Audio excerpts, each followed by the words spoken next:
அத்தியாயம் 1. Malaysia airlines 190 பேர் இரைச்சலோடு sir என்று ரன்வேவில் வந்து இறங்கியது. கேப்டனின் அறிவிப்பை தொடர்ந்து பயணிகள் ஆரவாரமாக ஃப்ளைட்டை விட்டு இறங்கிக் கொண்டிருந்தார்கள். யுகேந்திரன் அமைதியாக அமர்ந்திருந்தான். ஆரவாரத்திற்கும் அவனுக்கும் வெகு தூரம். எதற்கு இந்த மனிதர்கள் இப்படி முட்டி மோதுகிறார்கள் என்ற கேள்வி இயல்பாகவே எழுந்தது. கிட்டத்தட்ட 30 நெருங்கிய தோற்றம். 6 அடி 2 அங்குலத்திற்கு ஏற்ற 70 கிலோ எடை. ஹோம் ஜிம்மில் முறுக்கேறிய உடம்பு. இவன் அமைதியை பார்த்து ஏர் ஹோஸ்டஸ் புன்னகைத்தாள். அமைதியாக பதிலுக்கு புன்னகைத்தவன் தன் பையை எடுத்துக்கொண்டு இறங்கினான். இப்பொழுது கொஞ்சம் இடம் கிடைத்தது.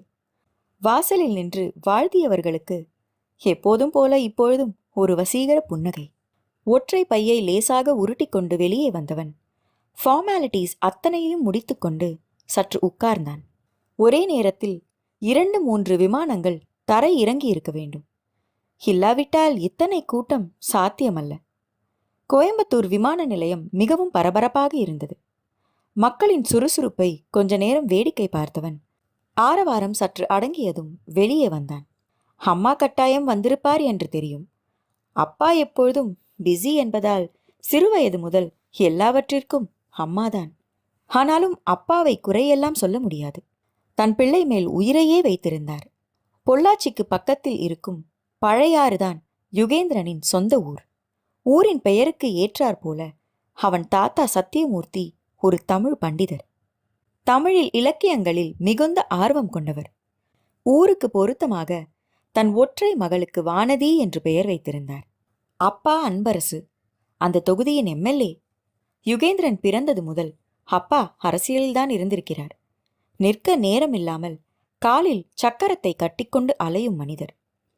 அரசியல் செல்வாக்கு அதிகம் இருந்தாலும் ஒரு சாதாரண குடும்பத்தில் பெண் எடுத்திருந்தார் அன்பரசு. காரணம், வானதி கொள்ளை அழகு. ஜாடையில் பழைய நடிகை வைஜெயந்தி மாலாவை போல இருப்பார். நல்ல கலையான முகம். கொஞ்சம் அழுத்தி பிடித்தால் சிவந்து போவார், அப்படி ஒரு நிறம். யுகேந்திரன் நிறத்திலும் தோற்றத்திலும் அம்மாவை கொண்டே பிறந்திருந்தான். ஃப்ரிட்ஜில் வைத்த ஆப்பிள் என்பார்களே, அப்படி ஒரு செழுமை அவனிடம். அவனை கடந்து செல்லும் பெண்களின் பார்வை ஒரு நிமிடம் அவனை மொய்த்துத்தான் செல்லும். இந்தியன் ஃபாரஸ்ட் சர்வீஸில் கன்சர்வேட்டர் பதவியில் இருந்தான். இந்த நிலையை எட்டுவதற்குள் 30 நெருங்கி இருந்தது. பொள்ளாச்சியின் காடு சார்ந்த பகுதிகள் யுகேந்திரனுக்கு அத்துப்படி. அவன் உலகமே அதுதான். என்னதான் இன்றைய நாகரிகத்தில் மூழ்கியிருந்தாலும், நுனிநாக்கில் ஆங்கிலம் பேசினாலும் யுகேந்திரன் அடிப்படையில் ஒரு பழமைவாதி. ஆரம்ப காலத்தில் தாத்தாவின் தமிழை கேட்டு வளர்ந்ததாலோ என்னவோ தமிழ் மீது அத்தனை ஆர்வம்.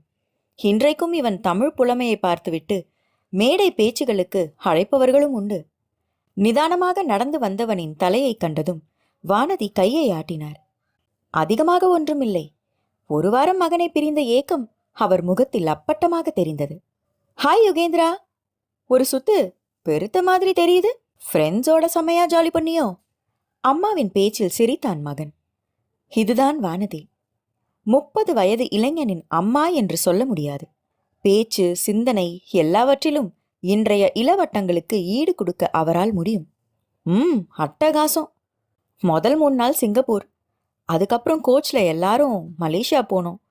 1 வாரம் போனதே தெரியலம்மா. கல்யாணம் நல்லபடியா நடந்ததாப்பா? ஆமாம்மா, ரொம்ப நல்லா இருந்துச்சு. ஒரு வித்தியாசமான அனுபவம். யுகேந்திரனின் நண்பனுக்கு திருமணம். ஆனால் அவன் இப்பொழுது இருப்பது மலேசியாவில். பேசியபடியே இருவரும் கார் பார்க்கிங்குக்கு வந்திருந்தார்கள். வானதி டிரைவரை அழைத்து வந்திருந்தார். அந்த பிளாக் ஆடியை ஒரு தரம் தடவி கொடுத்தான் யுகேந்திரன். ஆமா, அம்மாவை மிஸ் பண்ணல, ஆனா காரை மட்டும் கொஞ்சு. அப்படி என்னதான் இருக்கோ இந்த கார்ல. ஹங்கலாய்த்த அம்மாவை பார்த்து புன்னகைத்தான் யுகேந்திரன். 5 வருஷம் சிறுக சிறுக பணம் கட்டி வாங்கின என்னோட கார்மா இது. என்ன இவ்வளோ சுலபமா சொல்லிட்ட?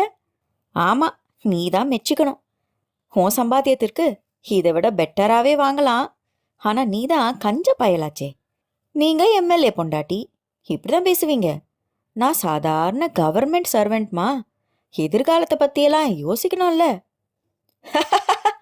முதல்ல கல்யாணத்தை பண்ணுங்க சார், அதுக்கப்புறமா எதிர்காலத்தை பத்தி யோசிக்கலாம். நீட்டி முழங்கினார் வானதி. இதுவரை அமைதியாக பார்த்திருந்த டிரைவர் முருகன் யுகேந்திரனுக்கு வணக்கம் வைத்தார். நம்பிக்கையான மனிதர். 10 வருடங்களாக இவர்களிடம் வேலை பார்க்கிறார். வணக்கம் தம்பி. வணக்கண்ணே. உங்க முதலாளி அம்மாவோட பேச்சை கேட்டீங்களாண்ணா? அம்மா சொல்றது சரிதானே தம்பி. ஒத்த புள்ள ஒரு கல்யாணம் பண்ணி பார்க்கணும்னு அவங்களுக்கும் ஆசை இருக்கும் தானே. பேச்சு பேச்சாக இருக்க கார் கிளம்பியது. வழி நெடுகும் அம்மாவும் மகனும் சலசலவென்று பேசிக்கொண்டே வந்தார்கள். அப்புறம் சிங்கப்பூர் எப்படி இருக்கு யுகேந்திரா? அது இருக்குமா அம்சமா, எப்பவும் போல. என்ன கிளீனு, என்ன நேர்த்தி. அந்த மக்களை எல்லாம் எப்படி பாராட்டுறதுனே புரியலமா, ரசித்து சொன்னான் யுகேந்திரன். நம்ம ஊர்லேயும் இந்த பெனால்டி சிஸ்டத்தை கொண்டு வரணும்பா. அப்பதான் எல்லாரும் திருந்துவாங்க. நம்ம ஜனங்க என்ன சிஸ்டத்தை கொண்டு வந்தாலும் நீ வேற திருந்தவே மாட்டாங்க. அப்படி சொல்ல முடியாதுப்பா. இன்னைக்கு பொள்ளாச்சியே சுத்தமா அதிருதுல்ல. அம்மாவின் பேச்சில் ஆச்சரியமாக பார்த்தான் யுகேந்திரன். அம்மா சொல்றது சரிதான் தம்பி. நீங்களே ஆச்சரியப்படுவீங்க. நம்ம மக்கள் தானா இதுன்னு. முருகனும் பேச்சில் இணைந்து கொள்ள இப்பொழுது கார் பொள்ளாச்சியை நெருங்கியது. அன்று ஞாயிற்றுக்கிழமை. வீதிகள் எல்லாம் கொஞ்சம் நெருக்கடி இல்லாமல் இருக்கும் என்று எதிர்பார்த்திருந்தான் யுகேந்திரன். நிலைமை அதற்கு மாறாக இருந்தது. வாகனங்கள் வரிசை கட்டி நிற்க மக்கள் கூட்டம் கூட்டமாக வீதியில் இறங்கி வேலை பார்த்து கொண்டிருந்தார்கள். அந்த ஏரியாவே ஆரவாரமாக இருந்தது. என்னம்மா நடக்குதுங்க? அக்கடச்சூடு யுகேந்திரா. அம்மா காட்டிய திசையில் திரும்பி பார்த்தான் யுகேந்திரன். ஒரு பெண் வேலையில் மும்முரமாக நின்று கொண்டிருந்தாள். அவள் தலைமையில் இளைஞர்கள் சிலர் திறந்திருந்த பாதாள சாக்கடைகளை மூடிக்கொண்டிருந்தார்கள். நெற்றியில் வழிந்த வேர்வையை புறங்கையால் துடைத்து விட்டுக் கொண்டிருந்தாள். குர்தா, லெகிங்ஸ், கூந்தலை தூக்கி உயரமாக ஒரு கொண்டை போட்டிருந்தாள். யாருன்னு தெரியுதா? யாருமா? நம்ம ஏரியா சப் கலெக்டர். வாட்? இதுக்கே ஷாக்கானா எப்படி மகனே? இன்னும் உனக்கு ஆச்சரியங்கள் காத்திருக்கின்றன குழந்தாய். நாடக பாணியில் பேசிய அம்மாவை அவன் கவனத்தில் கொள்ளவில்லை. அவன் பார்வை அந்த பெண்ணிலேயே இருந்தது. நல்லா வெடு வெடுவென்று வளர்ந்திருந்தாள். 5.5 அடி இருப்பாளோ? வெயில் பட்டு பட்டு அந்த சருமம் கருத்திருந்தது.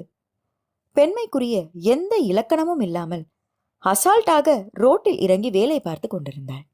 என்னம்மா பண்ணிட்டு இருக்காங்க?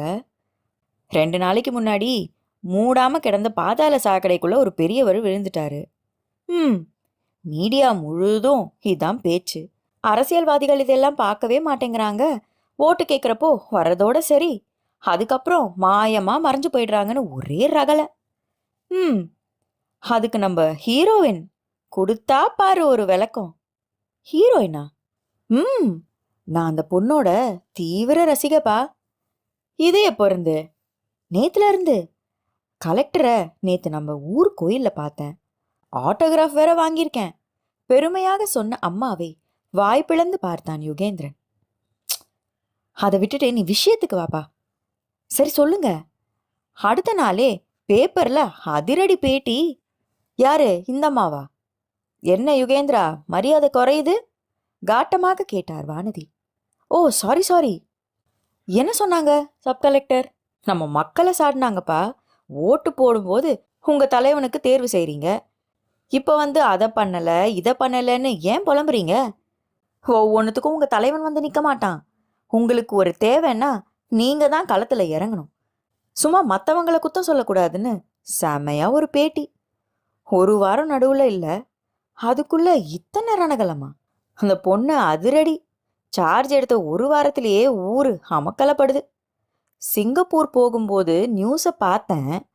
புதிய சப் கலெக்டர் வராங்கன்னு சொன்னாங்க. நான் ஏதோ வயசானவங்களா இருப்பாங்கன்னு நினைச்சேன்.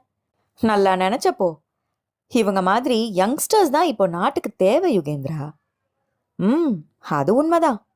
சும்மா மெசேஜை கொடுத்துட்டு மட்டும் போகல, அதை செயல்லையும் காட்டுறாங்க. பேப்பர்ல பெரிய விளம்பரம். வர ஞாயிற்றுக்கிழமை பொள்ளாச்சி ஏரியா முழுக்க சீரமைப்பு பணி சப் கலெக்டர் தலைமையில நடக்க போகுது. ஆர்வம் உள்ளவங்க கலந்துக்கங்க அப்படின்னு. பார்த்தல எப்படி ஏரியா களை கட்டுதுன்னு. இருந்தாலும் ஒரு பொண்ணு. ஏய், என்ன பொண்ணுகின்னு இழுக்கிற? ஏன் பொண்ணுங்க இதெல்லாம் பண்ணா ஏத்துக்க மாட்டீங்களா?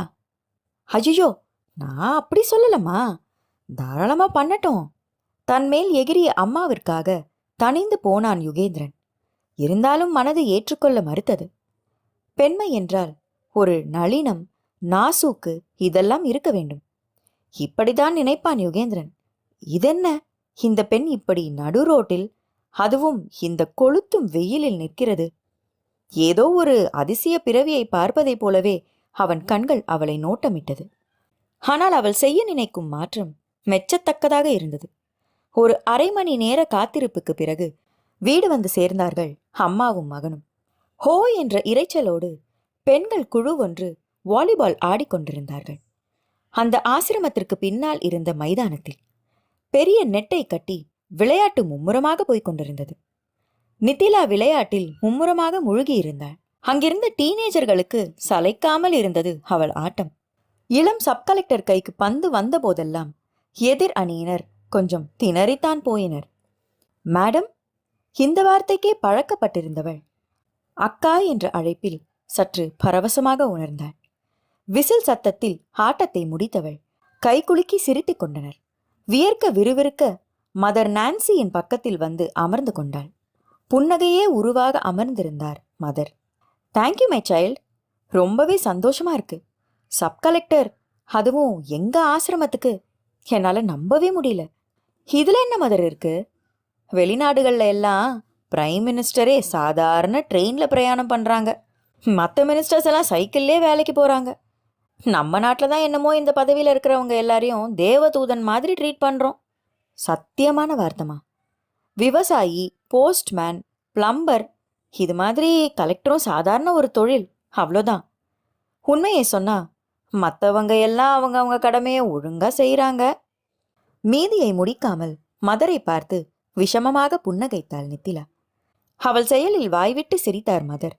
அவள் நெற்றியில் சிலுவையை போட்டவர், God bless you my child, உன்னை நீயே கேலி பண்ணிக்கிறிய நித்திலா என்றார். மதர், உங்களுக்கு ஒன்று தெரியுமா? தன்னைத்தானே கேலி பண்ணிக்கிறவங்க ஆரோக்கியமான மனப்பாங்கு உள்ளவங்களாம். உன்னை நீயே கேலி பண்ணாட்டாலும் உனக்கு ஆரோக்கியமான மனம்தான் நித்திலா. இங்க இருக்கிற பசங்களுக்கு நீ பெரிய முன்னுதாரணம். உன்னோட பெருமதியான நேரத்துல கொஞ்சத்தை இங்க செலவு பண்றதுக்காக நான் உனக்கு ரொம்பவே நன்றி கடன் பட்டிருக்கேம்மா. ஐயோ மதர், நீங்க வேற. ஆக்சுவலா இங்க வர்றதால எனர்ஜியை ஏத்திக்கிறது நான் தான். நான் வளர்ந்ததும் இது மாதிரி ஒரு சூழல்ல தானே. இங்க இருக்கிறவங்களோட உணர்வுகளை என்னால புரிஞ்சுக்க முடியும். புன்னகையோடு கூறியவள் மதரிடம் விடை பெற்றுக்கொண்டாள். தனது ஸ்கூட்டியை ஸ்டார்ட் பண்ணியவள் நேராக வீடு வந்தாள். கூர்கா கேட்டை திறந்து விட அவரை பார்த்து புன்னகைத்தவாறே உள்ளே நுழைந்தாள் நித்திலா. நேரம் மாலை 6 நெருங்கிக் கொண்டிருந்தது.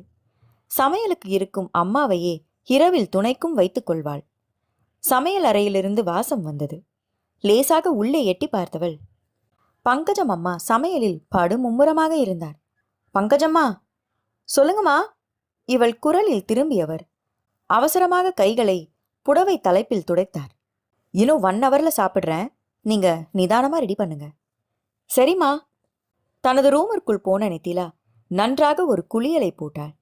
இன்று முழுவதும் வெயிலில் நின்றதால் கசகசவென்று இருந்தது. குளியலை முடித்துக்கொண்டு ஒரு நைட்டியை அணிந்தவள் ஹாலிற்கு வந்தாள். இந்த 1 வார காலமாக புதிய இடம், புதிய வீடு, புதிய மனிதர்கள் என எல்லாம் புதிது. ஹாலிற்கு முன்பாக இருந்த அந்த சிறிய இடத்தில் தோட்டம் போல 4-5 செடிகள் இருந்தது. புதிதாக இன்னும் கொஞ்சம் செடிகள் நட வேண்டும் என மனதிற்குள் திட்டம் போட்டுக்கொண்டாள். நித்திலா IAS. அவள் பெயருக்கு பின்னால் இருக்கும் 3 எழுத்தை அடைய அவள் நிறைய போராட வேண்டியிருந்தது. திறமைகள் இருந்த பொழுதும் போராட்டங்கள் தீரவில்லை. ஏனெனில் அவள் வளர்ந்தது ஒரு அனாதை இல்லத்தில். தாய், தகப்பன், குலம், கோத்திரம் எதுவும் தெரியாது. சொந்தம் என்று சொல்லிக்கொள்ள ஒரு காக்கா கிடையாது. அவள் வளர்ந்த இல்லம்தான் அவள் உலகம். அங்கிருந்தவர்கள்தான் சொந்த பந்தம். இவளின் கல்வி புலமையை கண்ட அந்த இல்லத்தின் மதர் அவளை வெகுவாக ஊக்குவித்தார். அந்த வகையில் அவள் பாக்கியசாலி. தட்டு தடுமாறி கிடைத்த வாய்ப்புகளை எல்லாம் கைப்பற்றி இந்த நிலையை அடைந்த பொழுது வயது 28. தனிக்கட்டை என்பதால் எங்கு மாற்றல் கிடைத்தாலும் கவலை இல்லை. 2 பைகள், ஒரு ஸ்கூட்டி, இவைதான் அவளின் சொத்து. சமூகத்திற்கு ஏதாவது நல்லது செய்ய வேண்டும், இது மட்டும்தான் அவளின் தாரக மந்திரம். பொறுமையை கற்றுக் கொடுக்க ஒரு குடும்பம் இல்லாமல் போனதால் எல்லாவற்றிலும் தடாலடியாக தான் இறங்குவாள். நிதானத்திற்கும் நித்திலாவிற்கும் வெகு தூரம். அதனால் போகுமிடமெல்லாம் கொஞ்சம் எதிரிகளை சம்பாதித்துக் கொள்வாள் பெண். ஆனால் அதை பற்றி அவளுக்கு கொஞ்சமும் அக்கறை இல்லை. இந்த தனிமை மட்டும்தான் அவள் சாஸ்வதம். இடத்திற்கு தக்க ஒன்றிடும் மனிதர்களின் பழக்கம். ரயில் சிநேகத்தை போல தற்பொழுது அவள் சொந்தங்களாக கூர்கா, பங்கஜம் அம்மா, மதர் நான்சி. பொன் சிரிப்பொன்று உதட்டில் உறைய பெருமூச்சோடு உள்ளே போனாள் நித்திலா. நீங்கள் கேட்டுக்கொண்டிருப்பது அழகியின் நிலவொன்று கண்டேன்.